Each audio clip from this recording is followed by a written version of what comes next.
আল্লাহ কি বেনজিরে ছাড়ছে? ছাড়ছে? আওয়ামী লীগ কি চাইলেও তারা এখন তার পাশে দাঁড়াইতে পারতেছে? দাঁড়াইতে পারতেছে না, দাঁড়াইতে পারতেছে না। তাকে আল্লাহ কখন যে কার বিরুদ্ধে কোন মাইট তৈরি করে রাখছে একমাত্র উনিই জানেন। আরে এত টাকা পয়সা, এত অগাধ সম্পত্তি অবৈধভাবে কামাইছে, আজকে দুনিয়ায় বেঁচে থাকা অবস্থায় এই সম্পদ তার একটা বোঝা হয়ে গেছে। আমাদের একজন প্রিয় নেতা, একজন প্রিয় মানুষ, বিএনপির সংগ্রামী মহাসচিব, সাবেক মন্ত্রী, বীর মুক্তিযোদ্ধা মির্জা ফখরুল ইসলাম আলমগীর এখানে উপস্থিত। এইমাত্র বক্তব্য দিলেন মোয়াজ্জেম হোসেন আলাল, শহীদুদ্দিন চৌধুরী অ্যানি, কামরুজ্জামান রতন, আমাদের ধর্ম বিষয়ক সম্পাদক জামাল, সহধর্ম বিষয়ক সম্পাদক ড্যানি এবং ওলামা দলের সাবেক আহ্বায়ক মাওলানা নিসারুল হক এবং বর্তমান সদস্য সচিব আবুল হোসেন সহ অন্যান্য নেতৃবৃন্দ, সমবেত ওলামা একরাম, আসসালামু আলাইকুম ওয়া রাহমাতুল্লাহ। দীর্ঘক্ষণ আলোচনা হয়েছে। আজকের প্রধান অতিথি বলবেন। আজকে এমন একটা অবস্থায় আমরা আছি যে আসলে এটা ব্যাখ্যা করা বড় কষ্ট। আওয়ামী লীগ তারা ধর্মের কথা বলে, কখন বলে? যখন ঠেকায় পড়ে। মূলত আওয়ামী লীগ ধর্ম নিরপেক্ষতার কথা বললেও তারা ধর্মহীনতায় বিশ্বাস করে। কোনো ধর্মেই তাদের বিশ্বাস নাই। এই আওয়ামী লীগের আমলে যেমনি মসজিদের অপমান তারা করেছে, তেমনি প্যাগোডার, তেমনি মন্দিরের অপমান তারা করেছে। তারা শুধুমাত্র ক্ষমতার জন্য এমন কোনো কাজ নাই যে তারা করে নাই, এমন কোনো কাজ নাই। তাই আজকের দেশটাকে তারা রসাতলের দিকে ঠেলে দিয়েছে। এবং এইখানে আমরা যারা আজকে আছি, বাংলাদেশে যারা বসবাস করি, বাংলাদেশে আমাদের থাকতে হবে। এই সরকার যদি আরও কিছুদিন থাকে, তাহলে আপনারা আমরা কেউ ধর্মকর্ম সঠিকভাবে করতে পারবো কিনা সেই ব্যাপারে সন্দেহ আছে। এবং একজন সঠিক মুসলমান হিসাবে, ইমানদার মানুষ হিসাবে বেঁচে থাকতে পারবো কিনা সেটাও সন্দেহ আছে। কারণ সমস্ত জায়গায় আজকে দুর্নীতি, সমস্ত জায়গায় দুর্নীতি, ঘুষ, উপঢৌকন ছাড়া কোনো কিছু হয় না। আর বর্তমান অর্থনৈতিক অবস্থা এমন পর্যায়ে নিয়ে ঠেকিয়েছে, কোনো পরিবার, সচ্ছল পরিবার যদি 20-25 হাজার টাকা ঢাকা শহরে ইনকাম থাকে, তাহলে বুকে হাত দিয়ে বলতে পারবে না যে সৎ পথে সেই ঢাকা শহরে বেঁচে আছে। যে কোনোভাবে, কোনো না কোনোভাবে অন্যায়ের সাথে তার আপোষ করতে হচ্ছে, মিথ্যার সাথে আপোষ করতে হচ্ছে। এর বাইরে বেঁচে থাকার কোনো সুযোগ নাই। তাই আজকে এটা আমাদের প্রতি ফরজ হয়ে গেছে, একটু পানি দিও তো, আমাদের প্রতি ফরজ হয়ে গেছে যাতে আমরা যদি আমার ঈমান আকীদা নিয়ে বেঁচে থাকতে চাই, তাহলে যত দ্রুত সম্ভব এই ধর্মহীন সরকারকে ক্ষমতা থেকে নামানো, এটা আমার একটা ফরজ। তারা জিয়া রহমানের সমালোচনা করেন।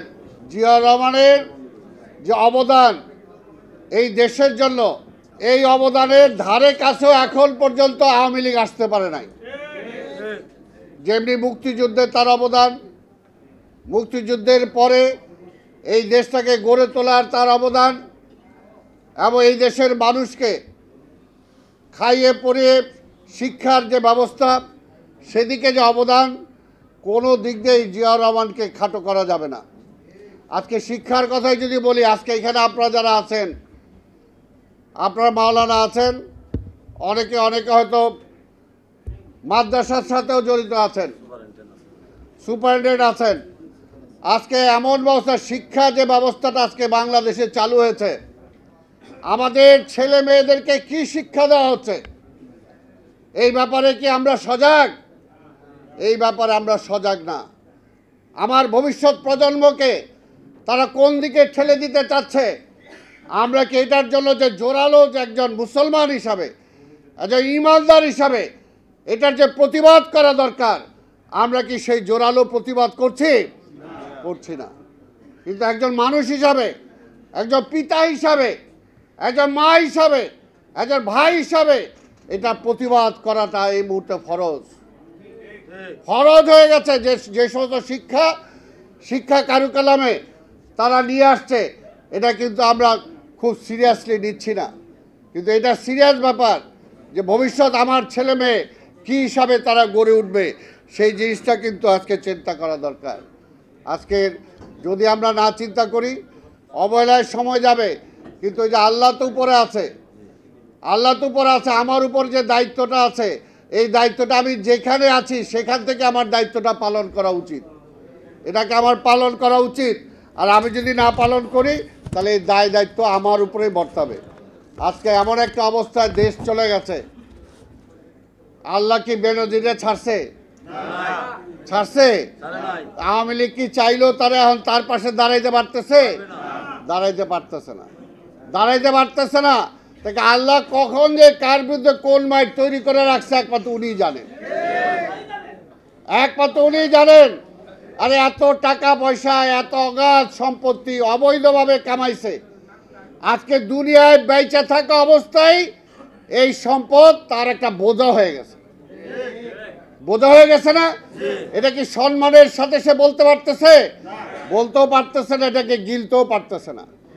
এইটার জন্য বলবো যে এখনো প্রশাসনে যারা আছে, আমরা বারবার বলি আজকে দেখেন কি অবস্থা।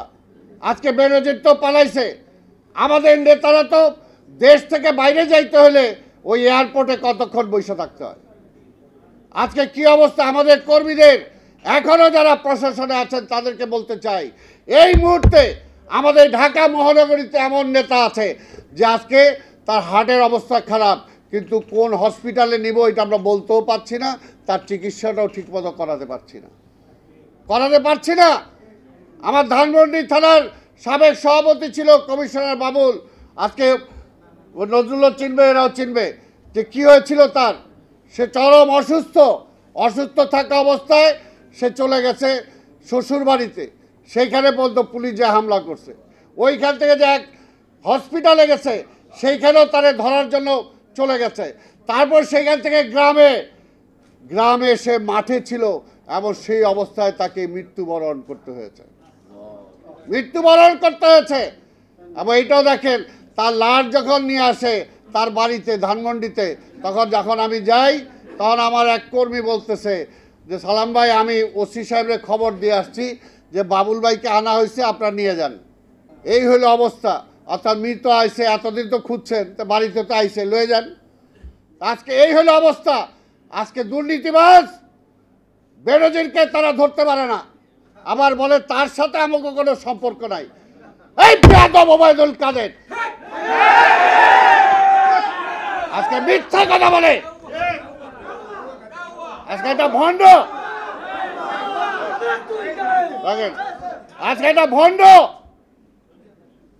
আজকে তার নেত্রী হলো ভণ্ড, নির্লজ্জ, বেহায়া, লজ্জা শরম নাই।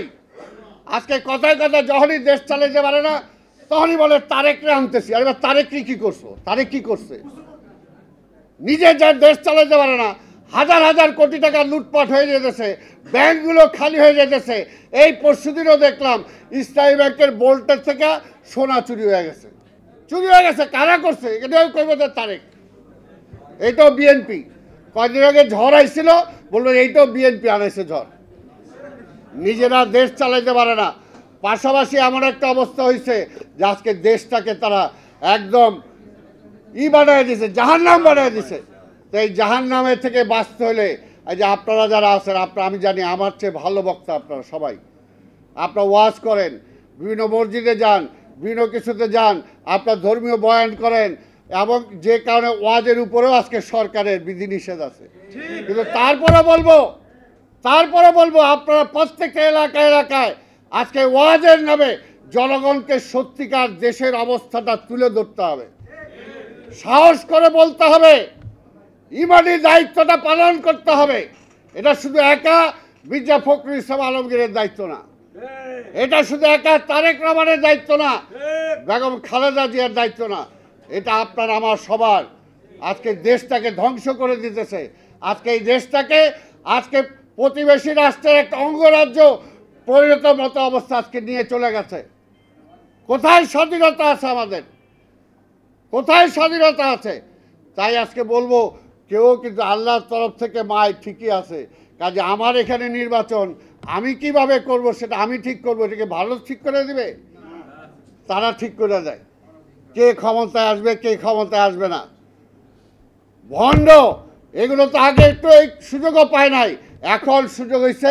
এই যে আমরা যারা আজকে জাতীয়তাবাদের কথা বলি, আমরা যদি ঐক্য এক থাকতে পারি, এক শক্তিতে আমরা যদি মাঠে নামতে পারি, তাহলে তারা ভাইসে যাবে, ভাইসে যাবে। আজকে আমরা ইসলামের কথা বলি, আজকে মধ্যপ্রাচ্য দেখেন, মধ্যপ্রাচ্যের প্রত্যেকটা ইসলামিক দেশ যদি আজকে একজোট হয়ে ইসরায়েলের বিরুদ্ধে কথা বলে, ইসরায়েল টিকতে পারে সেখানে। ঠিক তেমনি আমাদের অবস্থা তাই। আজকে বুঝতে হবে, কাজে সেটার জন্য আজকে আমাদের সবাইকে ঐক্যবদ্ধ হয়ে আজকে আন্দোলন করে তোলা ছাড়া আমার নিজের স্বার্থে, এটা এমন না যে খালেদা জিয়ার স্বার্থে, এটা এমন না যে তারেক রহমানের স্বার্থে, এটা আপনার আমার সবার স্বার্থে।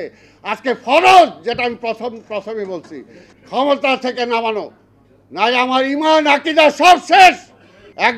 একবার মক্কায় মদিনায় যায় বলে ওই সনদ অনুযায়ী আমি দেশ চালাবো, আরেকবার ভারতে যায় বলে ওদের মত অনুযায়ী দেশ চালাবো, আবার বলে আমি আমেরিকার ইংল্যান্ডের মতো গণতন্ত্র দিব। আসলে ভণ্ড, কোনোটাই না, কোনোটাই না। আজকে ক্ষমতায় থাকার জন্য এই বেনজির, এই যে আজিজদের উপর নির্ভর করে আজকে এখানে ক্ষমতায় আসছে। তাই বুঝেন, অন্য যারা আছে এখনও যদি না বুঝেন। তাই ভাইরা আমার, আজকের আপনাদের সবাইকে মহাসচিবের অনারে আর আমি কোনো বক্তব্য দিলাম না। আপনাদের সবাইকে ধন্যবাদ। খোদা হাফেজ। বাংলাদেশ জিন্দাবাদ।